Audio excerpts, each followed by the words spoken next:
வணக்கம் நண்பர்கள். மதுரையில் முருக பக்தர் மாநாடு நடக்குது. அதை பற்றி சுருக்கமாக பார்க்கலாம். வீடியோ பார்க்குற நீங்கள் சப்ஸ்கிரைப் பண்ணி எங்களுக்கு ஆதரவு கொடுங்க. மதுரையில் நடக்கிறது இந்து முன்னணி சார்பாக நடக்கிற இந்த மாநாடு முருகர் பக்தர் மாநாடு என்று பேர் வச்சிருந்தாலும் இது முருகர் பக்தர் மாநாடு கிடையாது.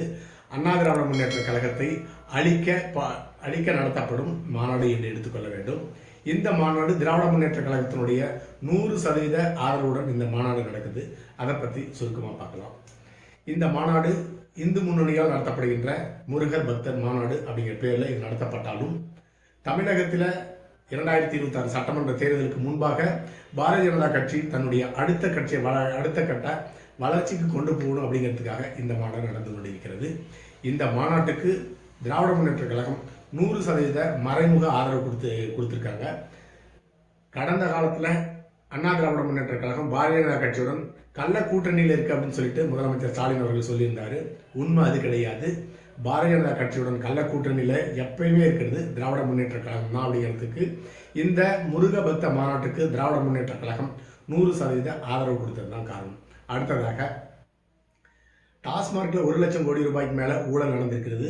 அதில் திராவிட முன்னேற்ற கழகத்தை நன்றாக ஆடவிட்டு அதன் பிறகு பாரதிய ஜனதா கட்சி இடியை வச்சு ரெய்டு நடத்தி எல்லா ஆதாரத்திலையும் பிடிச்சிட்டாங்க. குறிப்பாக திராவிட முன்னேற்ற கழகத்தினுடைய தலைமை குடும்பம், அதிலும் குறிப்பாக துணை முதலமைச்சர் உதயநிதி ஸ்டாலின் அவர்கள் வசமாக மாட்டிட்டு இருக்காரு. அதனால தான் டெல்லியில் நடைபெற்ற நிதி ஆய்வு கூட்டத்தில் கலந்து கொண்ட முதலமைச்சர் மு க ஸ்டாலின் அவர்கள் சந்திரபாபு நாயுடு அவர்களுடைய சிபாரிசின் பேரில் உள்துறை அமைச்சர் அமித்ஷா அவருடைய சந்தித்து சமாதான பேச்சுவார்த்தை நடத்தி அதில் வெற்றியும் பெற்றிருக்கின்றார்.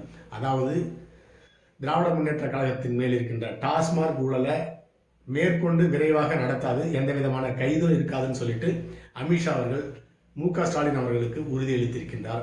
அதற்கு கைமாறாக திராவிட முன்னேற்ற கழகம் இந்து முன்னணியால் மதுரையில் நடத்தப்படுகின்ற முருகர் பக்தி மாநாட்டுக்கு 100% ஆதரவை திராவிட முன்னேற்ற கழகம் அளித்திருக்கிறது என்று எடுத்துக்கொள்ள வேண்டும். இந்த இடத்துல முருகர் ஒரு இந்து கடவுள் அப்படின்னு சொல்லிட்டு சீமான் குறிப்பிட்டிருந்தார். அப்படி சீமான் அவர்கள் முருகரை இந்து கடவுள் அப்படின்னு குறிப்பிடுவதற்கு காரணம் இந்து முன்னணியினர் முருகரை ஒரு இந்து கடவுள் சொல்லிட்டு சித்தரித்து தமிழர்களுடைய வாக்குகளை இந்துக்களுடைய வாக்குகளாக மாற்றி அது தங்களுடைய வாக்குகளாக கொண்டு வரணும் அப்படிங்கிறது தான் இந்து முன்னணியான நோக்கம். அதிலிருந்து புரிந்து கொண்டு விழித்து கொண்ட தமிழக வெற்றி கழக நாம் தமிழர் கட்சியினுடைய ஒருங்கிணைப்பாளர் சீமான் அவர்கள் இந்து கடவுள் அப்படின்னு குறிப்பிடுவது தவிர முருகர் அவர்கள் தமிழ் கடவுள் அப்படின்னு சொல்லிட்டு அதில் வேறுபட்டு தன்னை காட்டிக் கொண்டிருக்கிறார். அடுத்ததாக எல் முருகன் கடந்த அண்ணா திராவிட முன்னேற்ற கழகத்தினுடைய ஆட்சியில் வேல் யாத்திரை அப்படின்னு சொல்லிட்டு தமிழ் கடவுள் முருகரை முன்னிறுத்தி வேல் யாத்திரை நடத்தினார். அந்த வேல் யாத்திரைக்கு அப்பொழுது அண்ணா திராவிட முன்னேற்ற கழகத்தினுடைய ஆட்சியில் அந்த ஊர்வலம் நடத்தப்பட்டிருந்தாலும் அண்ணா திராவிட முன்னேற்ற கழகம் ஆரம்பத்தில் அந்த ஊர்வலத்திற்கு அனுமதி கொடுக்க மறுத்து விட்டார்கள். காரணம் என்னன்னு கேட்டிங்கன்னா, கொஞ்சம் கொஞ்சமாக அண்ணா திராவிட முன்னேற்ற கழகத்தையும் திராவிட முன்னேற்ற கழகத்தையும் அதாவது திராவிட பாரம்பரியத்தை தமிழகத்தில் பாரதிய ஜனதா கட்சி அளிக்க தொடங்கிவிட்டதுன்னு நன்றாக தெரிந்து கொண்ட அன்றைய முதலமைச்சர் தற்போதைய எதிர்க்கட்சித் தலைவர் எடப்பாடி பழனிசாமி அவர்கள் அன்னைக்கு பாரதிய ஜனதா கட்சியினுடைய தலைவராக இருந்த எல் வேல்முருகன் நடத்திய வேல் யாத்திரைக்கு ஆரம்பத்தில் அனுமதி கொடுக்க மறுத்து பிறகு அண்ணா திராவிட முன்னேற்ற கழகத்தினுடைய ஊழல் அமைச்சர்களுடைய பட்டியலாம் வெளியிட்டு ரெய்டு நடத்துவோம்னு சொல்லிட்டு அழுத்தம் கொடுத்ததின் காரணமாக அன்றைய முதலமைச்சர் வேல் யாத்திரைக்கு ஆதரவு கொடுத்திருந்தாரு. அதை போலவே தற்பொழுது திராவிட முன்னேற்ற கழகத்தினுடைய ஆட்சியில் நடக்கிற இன்னொரு வேல் யாத்திரை தான் இந்த முருகர் பக்தி மாநாடு. 2026 சட்டமன்ற தேர்தலுக்கு இந்து முன்னணியினர், RSS, பாரதிய ஜனதா இவங்கெல்லாம் ஒருங்கிணைந்து இந்த மாநாட்டை நடத்தி கொண்டிருக்கிறார்கள். 100% திராவிட முன்னேற்ற கழகத்தினுடைய ஆதரவுடன். திமுக எப்பயுமே பேசுவாங்க, நாங்கள் இந்துக்களுக்கு எதிரானவர்கள் கிடையாது, மதவாதிகளுக்கு எதிரானவர்கள், அடுத்ததாக RSSக்கு எதிரானவர்கள்,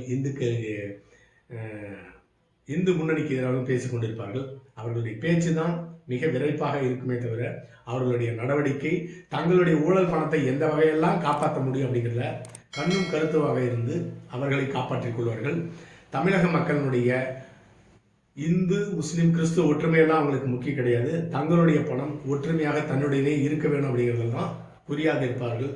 அதனுடைய ஒரு கட்டம் தான் மதுரையில் தற்பொழுது நடக்கின்ற முருகர் பக்தி மாநாட்டுக்கு திராவிட முன்னேற்ற கழகம் 100% மறைமுக ஆதரவு கொடுத்தது என்று எடுத்துக்கொள்ள வேண்டும். அடுத்ததாக 2026 சட்டமன்ற தேர்தலுக்கு அண்ணா திராவிட முன்னேற்ற கழகத்தை கூட்டணி வைத்து அந்த கட்சியை அழிக்கணும் அப்படிங்கிறது தான் பாரதிய ஜனதா கட்சியினுடைய நோக்கமும் திராவிட முன்னேற்ற கழகத்தினுடைய நோக்கம்.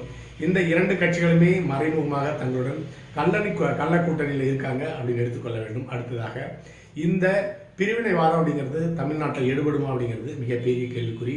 ஏன்னா ஒரு நூற்றாண்டு கணக்கிலேயே இந்தியாவில் உள்ள மற்ற மாநிலங்களை காட்டிலும் அட்வான்ஸான மாநிலம் தமிழ்நாடு. மத சகிப்புத்தன்மை கொண்ட மாநிலம் தமிழ்நாடு.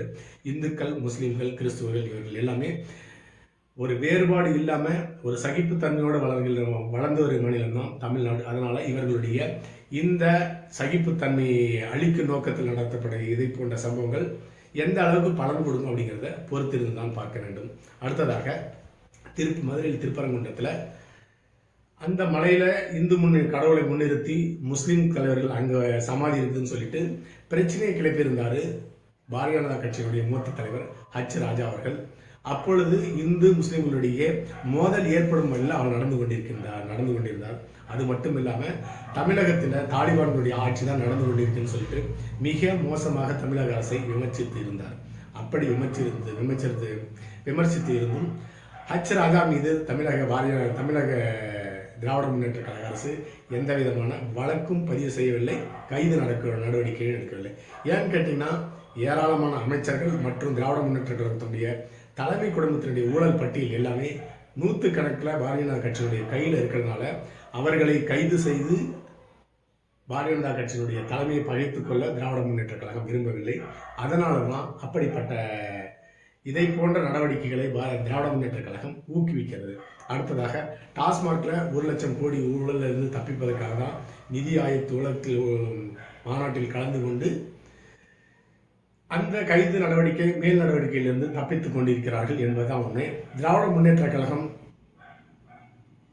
இப்பொழுது நன்றாக பார்த்தீங்கன்னா தெரியும், திராவிட முன்னேற்ற கழகத்திலும் ஒரு மாற்றம் இருக்கும். முதல்ல பாரதிய ஜனதா கட்சி தீவிரமாக ஏற்றுக்கொண்டிருந்த திராவிட முன்னேற்ற கழகம் இப்பொழுது கொஞ்சம் கொஞ்சமாக அதனுடைய வார்த்தைகளில் அழுத்தம் குறைவாக இருக்கும். அதற்கு காரணம் இவர்களுடைய ஃபைல் எல்லாமே மிக அழுத்தமாக மிகப்பெரிய அளவில் பாரதிய ஜனதா கட்சியினுடைய குறிப்பாக உள்துறை அமித்ஷாவினுடைய டேபிளில் இருக்கிறது தான் இதற்கு காரணம்.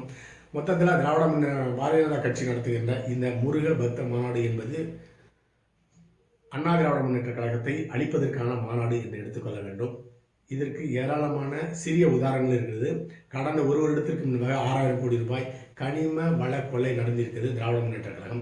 அந்த ஃபைல் ரெடியாக இருக்குது. அடுத்ததாக டாஸ்மாகில் 1 லட்சம் கோடி ரூபாய் ஊழல் நடந்திருக்கிறது. அந்த ஊழலில் உதயநிதிக்கு தொடர்பு இருக்கிறது. உதயநிதி மூலமாக அவருடைய நெருங்கிய நண்பர் ஆகாஷ் பாஸ்கருக்கும் இதில் தொடர்பு இருக்கிறது. அதனால தான் அவர் தற்பொழுது தப்பித்து தலைமறைவாக இருக்கின்றார். அடுத்ததாக டாஸ்மாகினுடைய தலைமை மேலாளரும் விசாரணை நடத்தப்பட்டு அவர் மூலமாக அனைத்து வாக்குமூலங்களும் பெறப்பட்டு ஆனால் மேல் நடவடிக்கை எடுக்கவில்லை.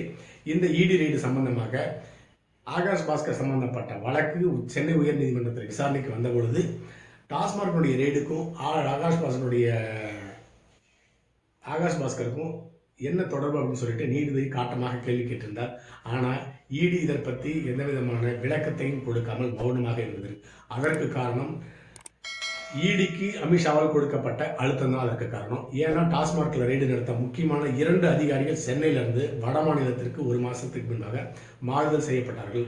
அதற்கு காரணம் நிதி ஆயோக்கில் கலந்து கொண்டு அமித்ஷாவும் முதல்வர் மு க ஸ்டாலின் அவர்களும் போட்டுக்கொண்ட ஒப்பந்தம் தான் காரணம். மொத்தத்தில் திராவிட முன்னேற்ற கழகம் பாரதிய ஜனதா கட்சியுடன் கள்ள உறவில் இருக்கிறது அப்படிங்கிறது நன்றாக தெரிகிறது.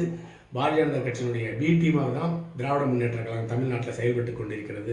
மொத்தத்தில் இது முருகர் பக்தி மாநாடு கிடையாது. அண்ணா திராவிட முன்னேற்ற கழகத்தையும் திராவிட இயக்கங்களையும் தமிழ்நாட்டில் அழிக்கும் மாநாடு என்று தான் எடுத்துக்கொள்ள வேண்டும்.